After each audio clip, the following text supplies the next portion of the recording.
زنا جو ہے نا، زنا تمام دینوں میں، تمام تہذیبوں میں حرام رہا ہے. ہم جب ہدایہ پڑھتے ہیں نا، 700 سال پہلے کی کتاب ہے ہدایہ، تو اسلامی قانون ہے، اس میں لکھا ہوا ہے کہ فَإِنَّ الزِّنَا حَرَامٌ فِي الْأَدْيَانِ كُلِّهَا. اس وقت دنیا میں کسی قوم میں بھی نا زنا لیگل نہیں تھا. یہ یورپ نے آ کے لیگل کیا ہے اس کو، اور یہ نظریہ ضرورت کے تحت لیگل نہیں کیا. جب مذہب سے پیچھے ہٹے تو حیوانیت آ گئی سوسائٹی میں.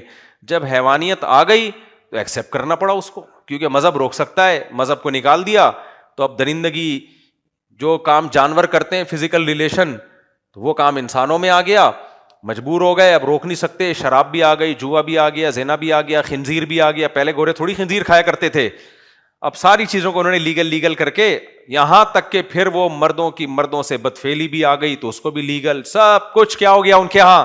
لیگل. وہی غلاظت، گندگی، پلیدی اور ناپاکی کو لیگل کر کے تہذیب کا لیبل لگا دیا کہ ہر